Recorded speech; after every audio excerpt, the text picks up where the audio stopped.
Palpulum, you don't understand the stakes here. Then make me understand. Say it again. Blake snarled, his voice cutting through the soft hum of the diner. Every head turned. The clatter of forks paused. The smell of coffee and fried eggs hung thick in the air. Ruth sat still, her dark eyes lifted to meet his. Calm. Too calm. Her hands rested around a mug that had long gone cold. I said, "Please don't touch me," she repeated softly. Blake's lip curled. "Don't touch you," he sneered, leaning closer, his beer breath hot against her cheek. "Lady, you think you're too good to sit next to me?" Ruth didn't move. Her pearl earrings caught the neon light. The waitress froze behind the counter. No one dared intervene. Everyone knew Blake Turner, the man who ruled this roadside diner every Friday night with his loud jokes and louder fists. And then it happened. The sound was sharp. A slap that cracked through the room like thunder. Ruth's head jerked sideways, a handprint blooming red against her skin. Her coffee spilled over her lap. Gasps rippled across the room. Blake laughed, a low, ugly sound, and muttered, "Now maybe you'll earn some respect." Ruth slowly stood. Her chair scraped against the floor. She didn't raise her voice, didn't lift her hand. She only said, in a tone that trembled not with fear, but something else entirely, "You have no idea what you've just done." The bell above the diner door jingled as she walked out. Every eye followed her, some in pity, others in dread. Because in that quiet town, everyone knew one name you never crossed. Vincent Russo. Her husband. It was past midnight when Vincent stepped out of his car in Manhattan, tailored suit, cigarette burning between his fingers, his expression unreadable. The kind of man whose silence filled more rooms than another man's rage. His phone vibrated. One glance. His hand stilled. A single photo. Ruth. A red mark on her face. The cigarette fell to the ground. And, just like that, the night went still. Who did this? His voice was calm, too calm. His driver didn't answer. He didn't need to. Vincent's eyes lifted toward the skyline, that glittering city that had learned to fear him. "Find out," he said quietly. "And bring him to me." He walked back into the shadows, his heart caught between fury and disbelief, because in all his years of blood and crime, nothing had ever broken him like the sight of that mark on her skin. The next morning, Ruth sat by the window of their lake house, miles away from Manhattan's noise. Her fingers traced the rim of her teacup as sunlight poured across her face. Her phone buzzed endlessly, but she ignored every call. She knew Vincent. And she knew what would happen next if she didn't stop it. The question that would grip anyone watching now, and should grip you too, is simple. If someone hurt the person you love, would you let vengeance destroy everything you built, or would you have the strength to forgive? The diner was still silent long after Ruth had left. Blake Turner sat back in his chair, breathing heavy, half drunk on cheap beer and arrogance. The waitress, a timid young woman named Carla, pretended to clean the counter, her hands trembling so hard she dropped a spoon. Outside, the night air was cold and damp. Ruth walked to her car, her heels clicking softly on the cracked pavement. Her reflection in the glass door stared back, the welt on her cheek already darkening. For a moment, her breath hitched, the sting reminding her she was human, not untouchable. But she also knew that by morning, that slap would echo much further than this quiet little town. When she slid into her car, she whispered to herself, "Please, God, don't let him find out." Because if Vincent Russo knew, there would be no going back. Vincent's empire lived behind walls, marble, money, and fear. From the outside, it looked like business, high-end restaurants, real estate firms, import companies. But everyone in New York who mattered knew the truth. Vincent didn't own buildings. He owned silence. Inside his penthouse office, the lights of the city spread beneath him like fireflies. He stood by the window, jaw tight, trying to breathe through the anger that still pulsed from seeing Ruth's bruised face. He had spent 10 years trying to keep his world away from her. He gave her peace, built her a home in the countryside, filled it with light and flowers, a world untouched by blood. But that picture was cracking. "You sure you don't want me to take care of it?" his right-hand man, Carlo, asked from across the room. Vincent didn't turn. Not yet. Boss, the guy's name is Blake Turner. Small town nobody. Got drunk, slapped your wife. If you give the word. Vincent's voice cut him off. I said not yet. He inhaled, his knuckles whitening around the glass in his hand. If I kill every man who disrespects her, I'll never stop killing. She doesn't want blood. She wants peace. Carlo hesitated, then nodded. You think she'll forgive this one? Vincent's gaze softened, a rare thing for a man whose stare usually froze souls in place. Ruth doesn't forgive because it's easy. She forgives because she refuses to become like the rest of us. He placed the glass down and whispered, and that's why I can't lose her. At that same hour, Ruth sat in her garden, a blanket wrapped around her shoulders. She could hear the faint ripples of the lake. The mark on her face had already begun to fade, but the weight in her chest hadn't. When her phone buzzed again, she sighed. The screen flashed. Vincent. She hesitated, then answered. Hey, she whispered. For a moment, silence. Then his voice low, steady, dangerous. Why didn't you tell me? Because I knew what you'd do. He exhaled slowly, the sound of him pacing echoing faintly through the line. You think you can hide something like that from me? I wasn't hiding, she said quietly. I was trying to protect you. That stopped him. Protect me? Yes, she said. Every time someone hurts me, you destroy a piece of yourself trying to make it right. And I can't keep watching you do that. I don't want to be the reason you lose what little good is left in you. There was silence again, heavy thick. When Vincent spoke, his voice cracked just slightly. He touched you, Ruth. I know. I can't, he broke off. I can't live with that. You can, she said softly. If you remember that vengeance doesn't heal. It only feeds the part of you I married you to save from. Her voice trembled now, not with fear, but love. Don't go looking for him, Vin. Please. Let this one go. He didn't answer. Promise me, she said. He sighed. You know I don't make promises I can't keep. She closed her eyes. Then make this one for me. There was a long pause. Then a whisper. I'll try. In another corner of New York, Blake Turner sat in his car, a cigarette dangling from his lips, replaying the diner scene in his head. He was laughing to himself, telling a friend over the phone about how some fancy lady got what was coming to her. He didn't notice the black SUV that had been following him for 20 minutes.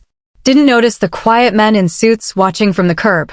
And he definitely didn't know that by morning, the name Vincent Russo would be the last one anyone in that diner town would ever joke about again. That night, Ruth couldn't sleep. She walked to her window, the moonlight falling across her face, and whispered, He's going to find you, Blake. And when he does, I don't know who he'll be after. Her eyes glistened, part fear, part sorrow. She had married a man who could break nations in half with a phone call, and yet, all she wanted now was to protect him from himself. If you were in Ruth's place, humiliated publicly, but married to someone powerful enough to avenge you, would you stay silent to protect peace, or let him unleash his fury for your dignity? The morning came too bright, too quiet. The kind of quiet that only comes before something breaks. Ruth woke before dawn, her body restless. She wrapped a robe around herself and stepped onto the porch overlooking the lake. Mist curled above the water, the air sharp with the smell of pine and dew. For a moment, she could almost pretend life was normal, that the slap was just a bad dream. Then she saw it. A black SUV parked halfway down the dirt road. No one inside moved. No engine running. Just there, like a shadow with eyes. Her chest tightened.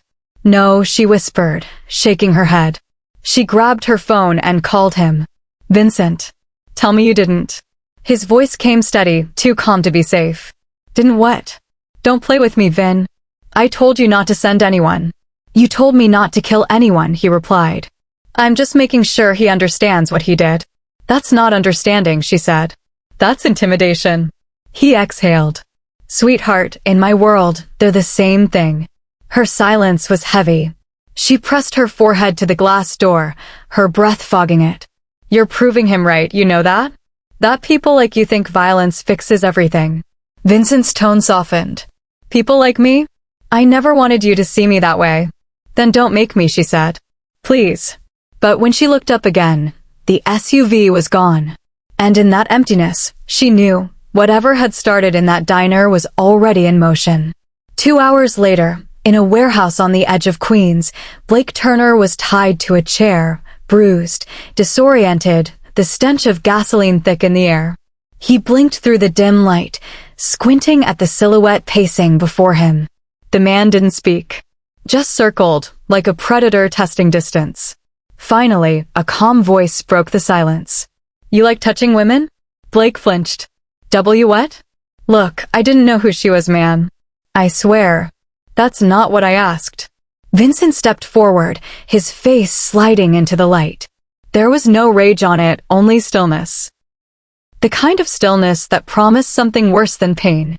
"You touched my wife. I swear I didn't mean nothing by it. I was drunk." Vincent leaned close, his breath slow. "I don't care if you were baptized in whiskey.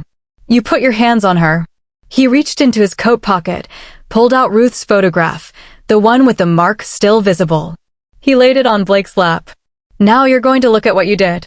Blake's eyes darted down, then up. "Please, I'm sorry. I'll leave town, Vincent's hand shot out, gripping his jaw. "You don't get to leave until I say you do." For a second, it looked like he might strike. But he didn't. He straightened, walked away, and nodded to Carlo. "Take him home," Vincent said. Carlo blinked. "Home?" Vincent's joy tightened. "Yeah, let him live long enough to understand mercy hurts more than pain." Carlo hesitated but obeyed. As Blake was dragged out, trembling, Vincent remained still, his eyes on the photo. The faintest flicker of something crossed his face. Regret. Or maybe exhaustion. That afternoon, Ruth received a call. Mrs. Russo said a low voice she didn't recognize. "He's alive." Her knees nearly gave out. "What?" "Your husband let him go." Ruth exhaled shakily. "Thank God." But the man continued. He didn't leave untouched. "Blake's hand, he won't be using it for a while." Her relief twisted into something sharp. "Oh God, Vincent." She ended the call and sat down hard, covering her mouth. He had promised to try. He hadn't promised to stop. That evening, Vincent came home. The sound of his footsteps down the hall filled the silence. Ruth waited at the kitchen table, the light dim, her tea untouched. When he entered, she stood. "Where were you?" He didn't answer. Just took off his coat, his cufflinks glinting under the light. "Don't lie to me, Vin. I didn't kill him." "That's not an answer." He met her eyes, and for the first time that day, she saw the man she fell in love with, haunted, tired, and burning beneath the calm. "You wanted me to promise peace. I gave you peace. My version of it." She stepped closer, tears in her eyes. "And what version is that?" "The kind that keeps your hands clean while your heart keeps bleeding." He swallowed hard. "You don't understand what it's like to know someone hurt you and walk away from it." "Then teach yourself," she said, voice breaking. "Because if you don't, you'll keep losing everything that's good about you, and eventually, you'll lose me too." He stared at her, something flickering behind his eyes, fear, maybe. Or the memory of who he was before the violence began defining him. "Ruth." She shook her head. "Don't. Just don't." She turned away, tears spilling down her face. The air between them felt heavy, filled with love too strong to survive the world they lived in. Outside, the night hummed with tension. Carlos stood by the gate, watching through the darkness. He had seen Vincent lose tempers, empires, and men, but never seen him lose balance the way he did around her. He muttered to himself, "The boss ain't fighting a man no more. He's fighting himself." And he wasn't wrong. Because in that mansion filled with silence and shadows, Vincent Russo, the man who could make nations kneel, was realizing that the one thing he couldn't control was his own heart. If someone you loved begged you to forgive when every part of you wanted revenge, would you listen, or would you make them feel the same pain they gave? 3 days passed. The bruise on Ruth's cheek had faded, but the silence between her and Vincent hadn't.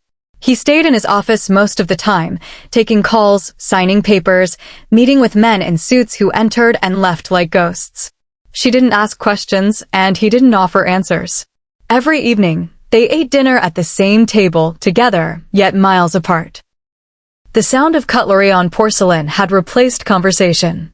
The air felt colder with every night that passed. Finally, on the fourth night, Ruth spoke. "You think silence fixes things?" she asked softly. Vincent didn't look up from his plate. "I'm not trying to fix anything." "Then what are you doing?" He set his fork down. "Trying not to make it worse." She laughed bitterly. "You think shutting me out makes it better?" He finally looked at her. "Ruth, if I open my mouth, I'll say things you'll never forgive." "Then maybe say them anyway," she said, her voice trembling. "Because this distance, it's worse than any slap, worse than what that man did." He leaned back in his chair, rubbing his temples.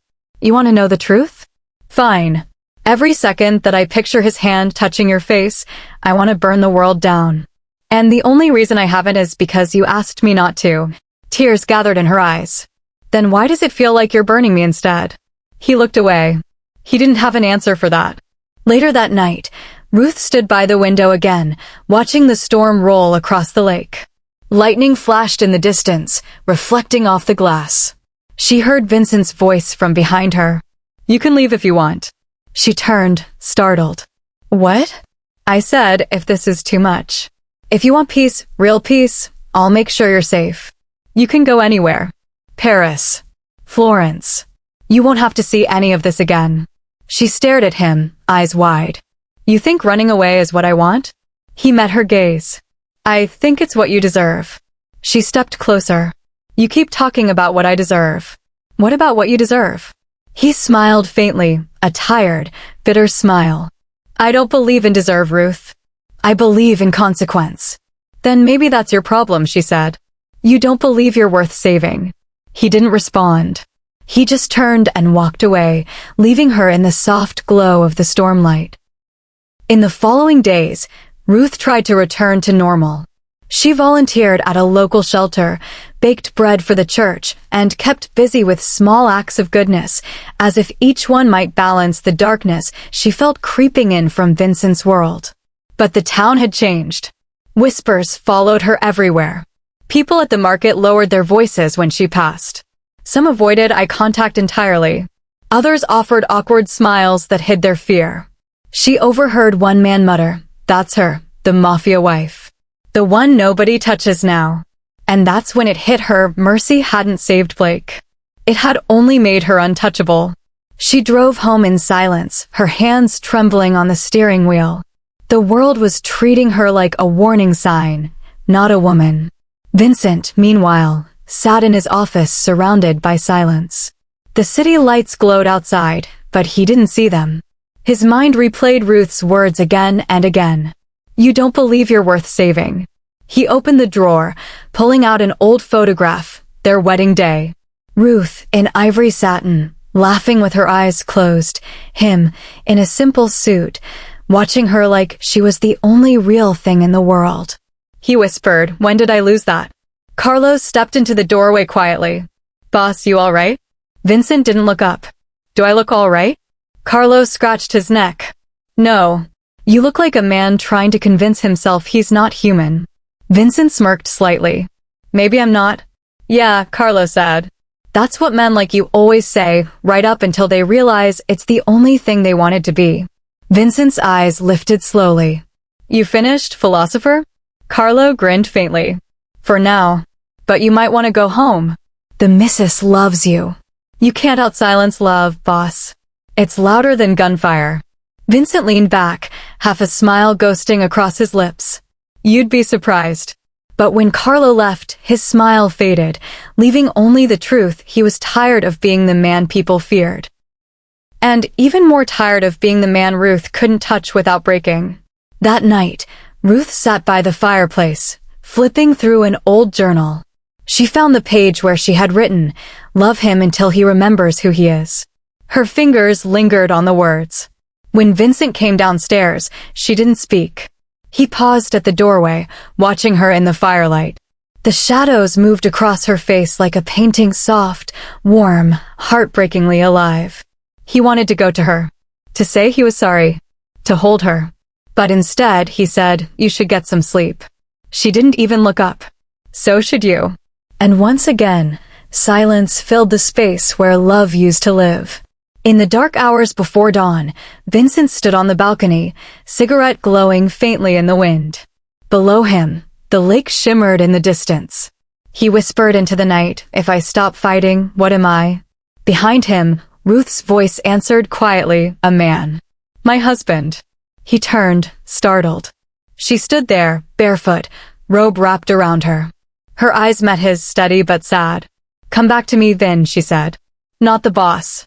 Not the man everyone fears. Just you." He dropped the cigarette, crushing it beneath his shoe. "I don't know if I can." She stepped closer, her voice barely above a whisper. "Then I'll wait until you remember how." And she walked back inside, leaving him standing in the cool night air, torn between the man he was and the man he wanted to be. When love and pride collide, one always breaks. Which one do you think should bend first, the one who caused the pain, or the one who carries it? The morning started like any other, quiet, gray, heavy with unspoken things. Ruth was pouring coffee when the sound of tires screeching outside broke the silence. She froze. Then bang! A gunshot shattered the stillness.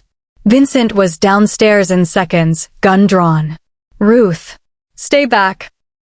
She ducked behind the counter, heart pounding as men in black masks spilled into the yard, firing toward the windows. Vincent's men returned fire instantly, shouting commands in the chaos. The house that once felt like a fortress now trembled with war. "Vincent!" Ruth screamed. "I said stay down," he shouted, eyes darting, calculating. But when one of the masked men flanked the side door, Vincent saw red. He moved fast, too fast. The bullet grazed his shoulder before he tackled the man to the ground. A second shot rang out, and the intruder fell still. When the dust settled, silence roared louder than the bullets ever did. Hours later, the house was a crime scene. Police lights flashed across the windows. Vincent sat on the couch, blood seeping through the bandage on his arm. Ruth sat beside him, trembling. He broke the silence first. It wasn't random. She looked at him. "What do you mean?" "They came for you." Her breath caught. "For me?" Vincent nodded grimly. "Blake's old crew. The man he stopped himself. The man who laid hands on you? He wasn't acting alone. Someone's trying to finish what he started." Her hand covered her mouth. "Oh my God." He leaned forward, eyes dark. "Which means you're not leaving my sight again." She frowned. "Vincent." He looked up sharply. "I'm not asking, Ruth. I'm telling you." For a long moment, neither spoke. The only sound was the rain outside. Then, softly, she said, "So that's it? You protect me by caging me?" Vincent met her eyes. "I'd rather you hate me alive than forgive me dead." She wanted to argue, but the fear in his voice disarmed her. This wasn't control, it was desperation. A man terrified of losing the one good thing left in his world. So she nodded, wordless. By nightfall, Vincent's men had sealed the estate. Cameras, guards, reinforced gates. It felt more like a prison than a home. But for the first time in weeks, they were stuck together. Forced proximity. One house, one silence. Ruth cooked dinner while Vincent sat at the counter, his arm in a sling. She didn't look at him, and he didn't speak until she dropped a plate, the crash echoing across the marble floor. "Damn it," she muttered, kneeling to pick it up. "Leave it," Vincent said, rising to help her. "I can handle a plate, Vincent." "Yeah," he said, crouching beside her, "but you don't have to handle everything alone." Their hands brushed as they reached for the same shard. She froze. So did he. When she finally looked up, his eyes were softer than she'd seen in weeks, tired, human. "You're bleeding," he said quietly. She looked down. A small cut on her finger. "It's nothing." Vincent took her hand gently, wrapping his handkerchief around it. "Nothing still bleeds." For the first time, Ruth saw past the ruthless mask. The man before her wasn't the boss everyone feared, he was her husband, breaking slowly from the inside. "Vincent," she whispered, "when will it end?" He tied the knot on the bandage, his jaw tightening. "When I know you're safe." "And after that?" He hesitated. "Then maybe I can sleep again." Days turned into weeks. They began to move like two planets caught in the same orbit, separate but inevitably drawn closer. Sometimes she'd find him asleep in the armchair, gun still in hand, exhaustion etched into his face. Other times, he'd find her staring at old wedding photos, her eyes glassy but unreadable. It was in those quiet moments that something began to shift. One night, Ruth brought him tea, a simple gesture, but it stopped him cold. "Since when do you serve the monster tea?" he murmured. She smiled faintly. "Since the monster got himself shot protecting me." He looked at her for a long moment. "You shouldn't make me feel like I'm worth saving, Ruth." "Why not?" "Because I might start believing it." She laughed softly. "Maybe that's the point." Their eyes held for a heartbeat too long. Then the kettle whistled again, and the spell broke. But comfort never lasts long in Vincent's world. One morning, Carlos stormed into the living room, breathless. "Boss, it's not over. They hit one of our warehouses downtown. Someone's trying to send a message." Vincent stood immediately. "Get the car ready." Ruth grabbed his arm. "No. You're not healed." He looked at her, eyes burning. "They came after you once. I won't give them a second chance." "Then take me with you." He froze. "Absolutely not. You said I wasn't leaving your sight." "That goes both ways." Vincent stared at her, torn between fury and fear. "You don't understand what you're asking." "I understand you can't keep shutting me out." Their eyes locked fire and thunder. For the first time, she wasn't pleading. She was standing beside him. And something in Vincent's heart cracked open. That night, he took her with him. To the warehouse. To the truth. The smell of gun oil and smoke lingered in the air. Broken glass glistened under the dim lights. "This," he said quietly, "is the cost of my world." Ruth looked around, taking it in. "And this is what you've been protecting me from?" He nodded. She turned to face him. "Then stop protecting me, Vincent. Start trusting me instead." Her voice was soft, but fierce, the kind that disarmed even the coldest man. He reached for her hand. "You have no idea how much I wish I could." "Then learn," she whispered. That night, for the first time in months, Vincent didn't sleep in his office. He lay beside her fully awake, staring at the ceiling. When Ruth reached for his hand, he didn't pull away. And though they said nothing, that quiet touch spoke louder than any apology could. Sometimes, love doesn't come from grand gestures, it comes from staying, even when the walls feel like cages. Would you choose safety without love or love that comes with danger? The storm hit just after midnight. Lightning flashed across the estate, cutting through the darkness like a warning. Ruth woke to the sound of the wind slamming the shutters. Vincent was gone. Her heart sank. He hadn't slept beside her since that night they lay in fragile peace. He'd been distant again, cold in the daylight, pacing like a caged animal after the warehouse hit. She found him in his study, sitting in the dark, a half-empty glass of whiskey glinting on the desk. "You're not even pretending to sleep anymore," she said softly. He didn't look up. "Sleep's for men with clean consciences." Ruth leaned against the doorframe. "And what about men who did the wrong things for the right reasons?" His jaw tightened. "Those are just liars with better stories." She stepped closer, her voice calm but sharp. "Then tell me yours." He finally met her eyes, blue, tired, haunted. "You really want to know?" "I wouldn't ask if I didn't."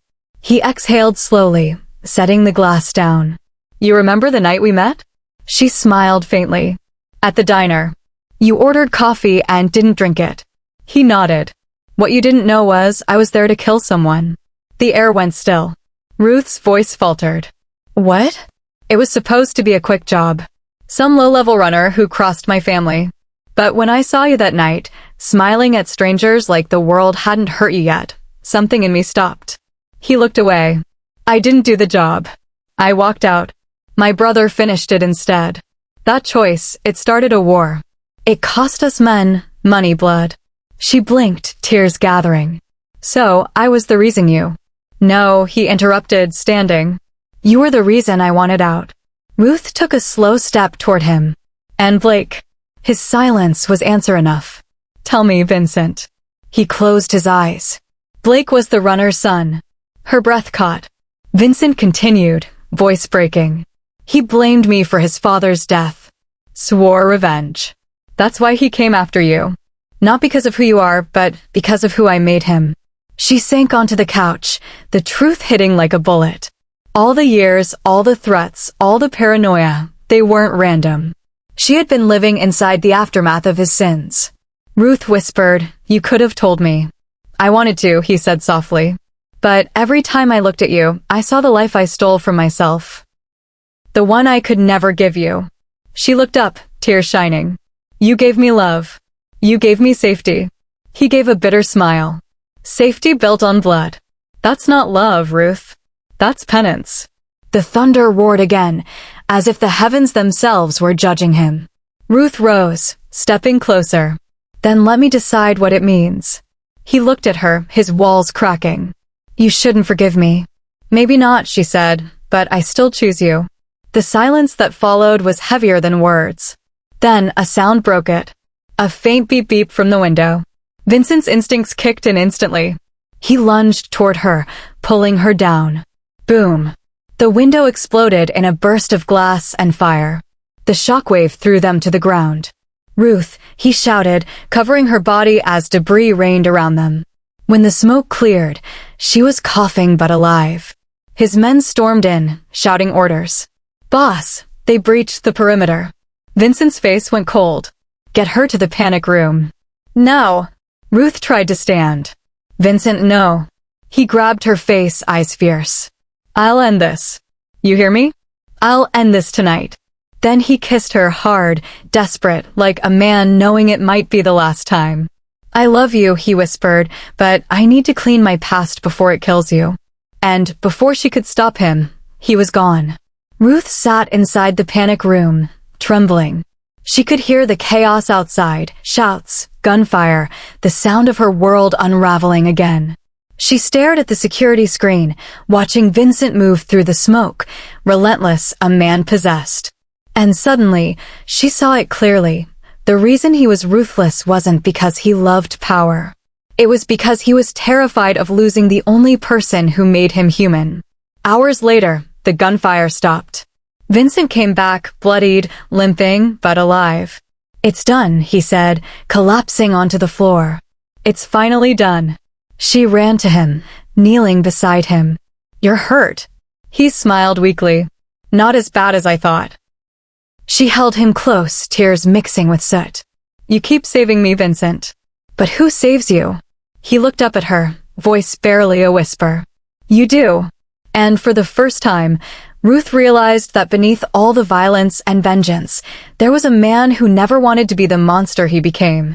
Can love survive when truth burns everything it touches? Would you still stay if you learned the person you love built their world on blood? The sun rose pale and reluctant, its light slicing through the wreckage of the night. The estate smelled of smoke and salt, mingled with the sterile tang of blood and antiseptic. Ruth stood in the hallway, staring at the bullet holes in the wall. Every one of them felt like a scar on their marriage, ugly, permanent, yet real. Behind her, the faint sound of movement came from the bedroom. She turned and saw Vincent, shirtless, his torso wrapped in fresh bandages, struggling to button his pants with one hand. "You should be resting," she said softly. He smirked faintly, pain flickering behind his eyes. "Can't rest when my house looks like a crime scene." "It's been less than 24 hours," she said, walking toward him. "You're lucky to be breathing." Vincent chuckled, low and rough. "Luck had nothing to do with it." "You prayed for me again, didn't you?" Ruth hesitated, then smiled. "Maybe I did." He looked at her, something soft stirring beneath his exhaustion. "Then don't stop." They spent the morning in silence, cleaning what they could. Ruth swept the glass. Vincent, against her protests, helped patch up walls with his good arm. At one point, she found him staring out the window, lost in thought. "What are you thinking?" she asked. "That I've spent my whole life fighting men who wanted to destroy me," he said quietly, "but I became the kind of man who destroyed himself instead." She leaned against the wall beside him. "And now?" He looked at her, really looked at her. "Now I want to build something that can't be burned down." The words hit her harder than the explosion had. That evening, the house finally fell still. Ruth cooked something simple, soup and bread, while Vincent sat at the counter, watching her with the quiet curiosity of a man who still couldn't believe she was real. "You remember our first night in this kitchen?" he asked suddenly. She laughed softly. How could I forget? You burned the pasta. He grinned. I was trying to impress you. Oh, you did, she teased. Just not with your cooking. He chuckled, and for a moment, the heaviness in the air lifted. But then his voice softened. You know what I remember most? She looked up. You stood right there, he said, pointing to the spot by the stove. And you said, this house doesn't feel like a home yet. She smiled faintly. And you told me to give it time. Vincent nodded. Maybe I should have told you to give me time instead. Ruth's eyes glistened. You've had your time, Vincent. Maybe now it's our turn. After dinner, the two sat by the fire. The house was dim, lit only by the glow of the flames dancing across the floor. Ruth reached into the drawer and pulled out an old photo, their wedding picture. Her dress was simple, her smile unguarded. Vincent's hand had been resting gently on her waist, eyes not at the camera but on her. Do you remember what you said right before this was taken? She asked. He frowned slightly, thinking. You said, I don't deserve you, Ruth. Vincent exhaled. And I was right. She smiled sadly. Maybe you weren't. He turned to her, surprise flickering in his expression. She continued, voice low. You think you're unworthy because you've done terrible things. But I see the man who saved strangers, who gave to families who never knew his name, who took bullets to keep me breathing. He looked down. I did all that to quiet the guilt. No, she said gently. You did it because you're more than your sins. A tear slipped down his cheek, and he didn't hide it this time. Ruth reached for his hand, threading her fingers through his. You've been protecting me for years, Vincent. Maybe it's time you let someone protect you. He closed his eyes, her touch breaking something deep inside. You still see something worth saving, don't you? I always have. And then, for the first time in months, they kissed, not in passion, but in forgiveness.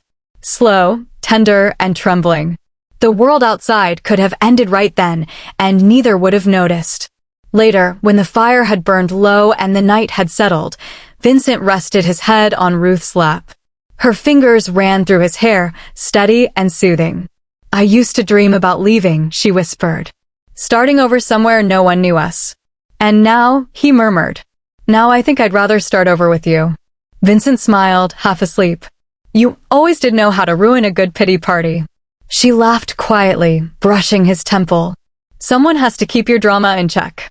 The night passed peacefully, a rare, golden calm. For the first time since the chaos began, they both slept soundly. Outside, dawn crept across the horizon, spilling light over the fractured glass and bullet-ridden walls. The house still bore the scars of violence, but inside, for once, there was peace. And in that fragile morning light, they looked like two survivors rebuilding not just a home, but a heart. Sometimes the hardest part of love isn't forgiving the other person, it's forgiving the version of yourself that stayed silent too long. Would you stay and rebuild after destruction, or walk away forever? It started with a phone call. Ruth was tending to the small garden outside the kitchen window, the one she'd planted years ago when they first moved in, when she heard Vincent's phone vibrating on the counter. The name flashing on the screen froze her blood. Detective Miles Carter. Her heart began to pound. She hesitated for a long moment before answering. Hello. There was a pause. Then a rough, tired voice. This isn't Vincent, is it? No, this is his wife. The detective's tone shifted. Mrs. DeLuca, we've been trying to reach your husband for days. He promised to turn himself in for questioning. Questioning, she whispered. For what? For the shooting last week, and for the death of Blake Ransom. The air left her lungs. That was self-defense. Maybe, Carter said. But we found a silencer at the scene, registered to one of Vincent's men. There's evidence he tracked Blake before the attack. Ruth's hand trembled. You're saying he knew Blake was coming? I'm saying your husband might not have told you everything.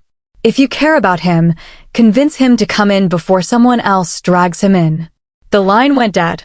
Ruth stood there, staring at the phone, the world spinning around her. When Vincent came downstairs moments later, adjusting his cufflinks like nothing had happened, she was waiting.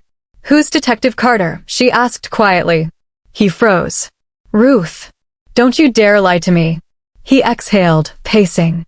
He's nobody you need to worry about. Her voice rose. Nobody? He just called your phone. He said you promised to turn yourself in. Vincent's jaw tightened. It's under control. No, she said, stepping forward, tears glinting in her eyes. It's not. You knew Blake was coming, didn't you? You knew, and you let it happen. He didn't answer. Vincent, she cried. Did you? His silence was louder than any confession. Ruth's voice cracked. You used me. You used my attack to justify killing him. It wasn't like that, he snapped. Then what was it like? He ran a hand through his hair, voice breaking. He was going to hurt you again, Ruth. I couldn't take that risk. You could have gone to the police. They wouldn't protect you. And now, she demanded. Now the police want you. She turned away, trembling. I thought you were done with this life. I was, he said. Until that night. Ruth looked back, eyes full of disbelief. So you chose revenge over redemption. Vincent's face twisted in pain. I chose you over everything. But you didn't choose truth, she whispered. That single sentence cut deeper than any bullet ever could. He stepped forward. Ruth, listen. Don't. Her voice was steady, now cold. You always say you're trying to protect me, but all you've ever done is control me. You've turned love into fear. He reached for her hand, but she pulled away. Ruth. She shook her head, eyes glistening. I can't do this anymore. I can't keep patching up wounds you keep reopening. And before he could stop her, she grabbed her bag and keys and walked toward the door. Ruth.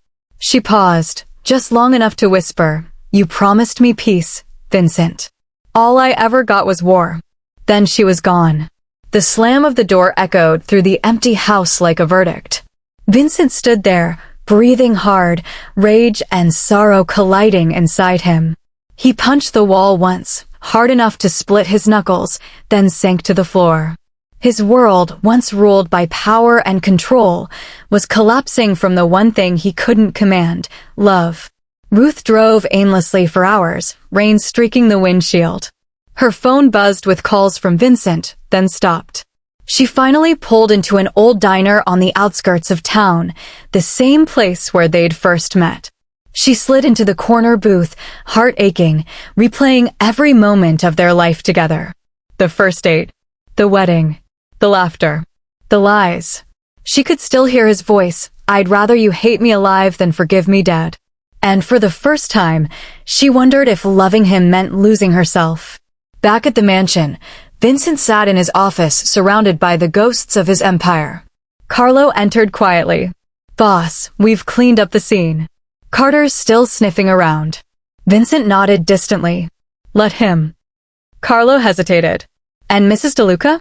Vincent's voice broke. She's gone. Carlo looked down. You want me to find her? Vincent shook his head. No. She deserves one place in this world that doesn't have my blood on it.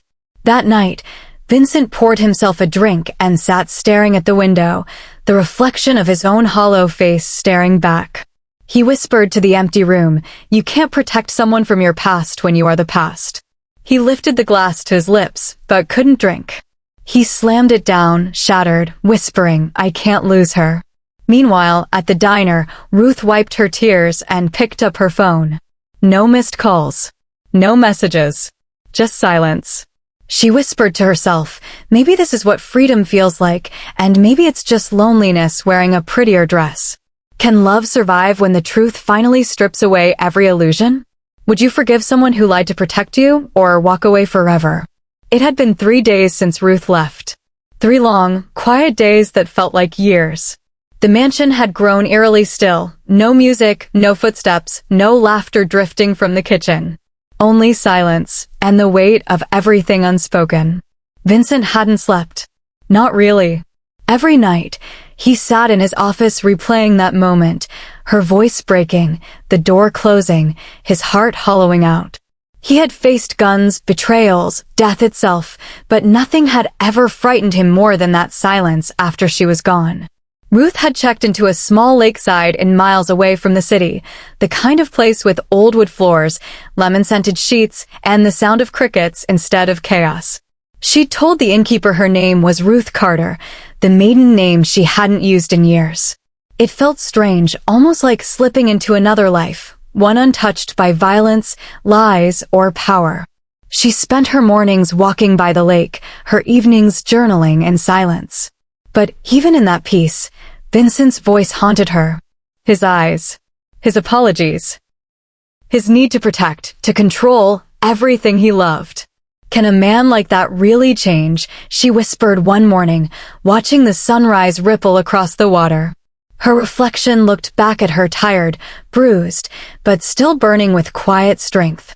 And in that moment, she realized something. She wasn't just running from Vincent. She was running from the fear that she could never love him without losing herself. On the third night, Vincent's old friend and advisor, Carlo, stepped into the office again. "Boss," he said quietly, "the feds dropped the case. No witnesses. No evidence. You're clear." Vincent didn't even look up. "Then why doesn't it feel like freedom?"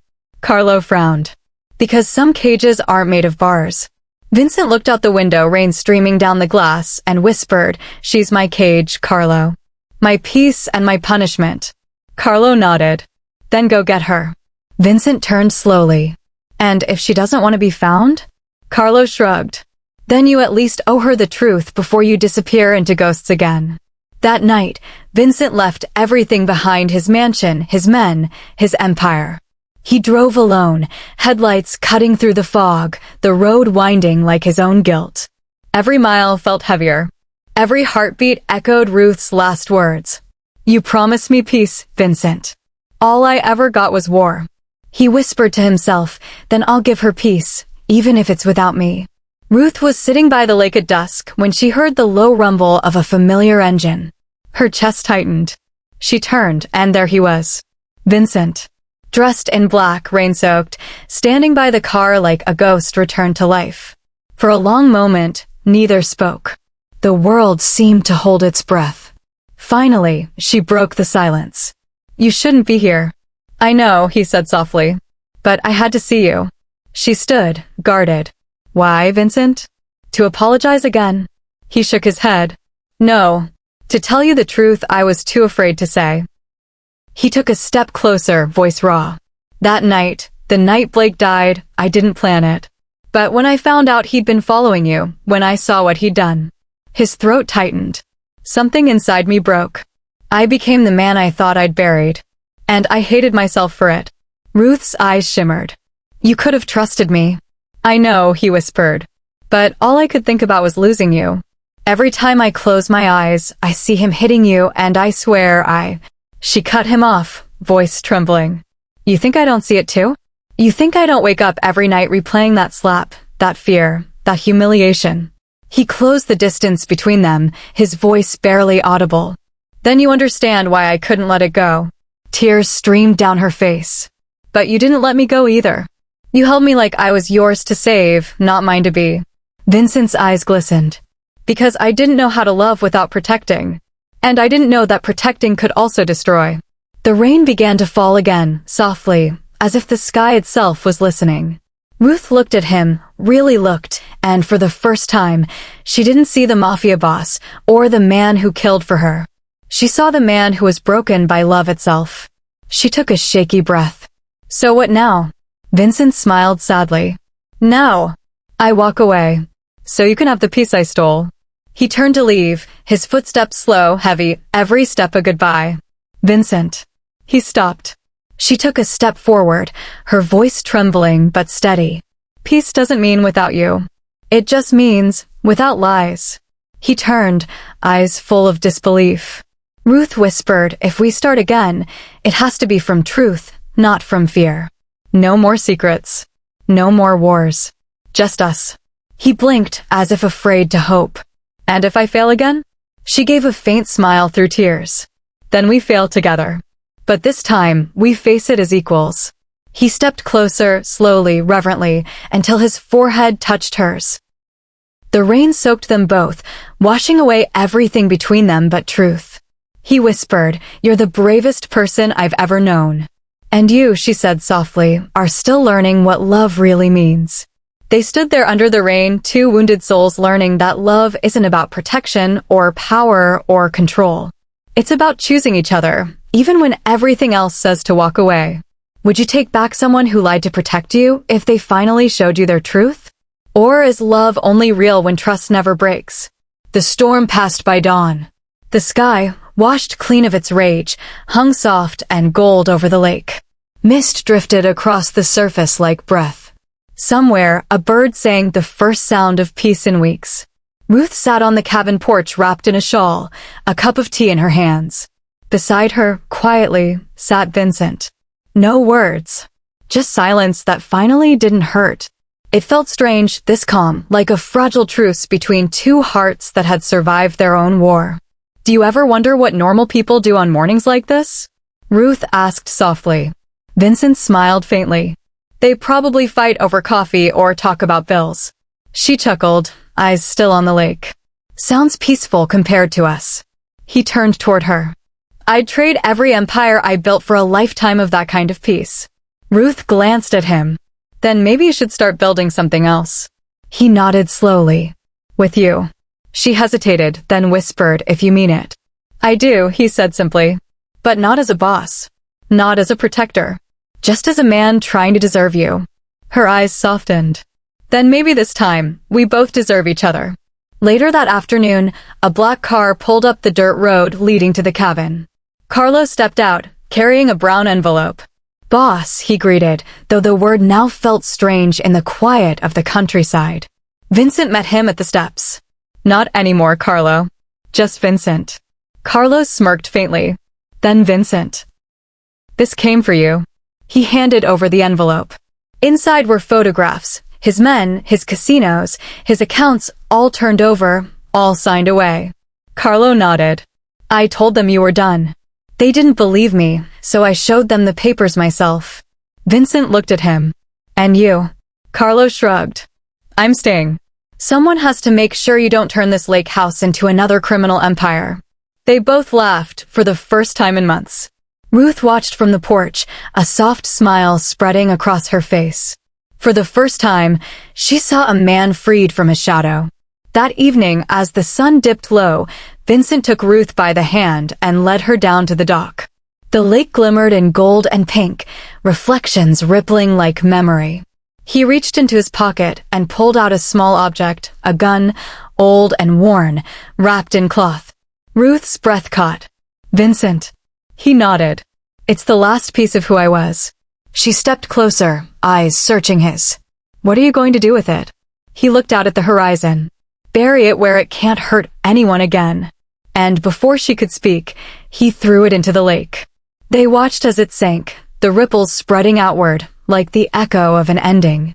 Then he turned to her and said quietly, I can't undo what I've done. But I can choose who I'll be from this moment forward. Ruth took his hand. Then choose to live. He smiled, a single tear sliding down his cheek. With you. She nodded. With me. Weeks passed. The mansion remained empty, the city whispers fading into silence. Out by the lake, Vincent and Ruth began again, not as a boss and a wife, but as partners rebuilding a life from ashes. He found peace in fixing things with his hands, the fence, the porch, the small boat that leaked. She wrote again, stories about love, about courage, about forgiveness.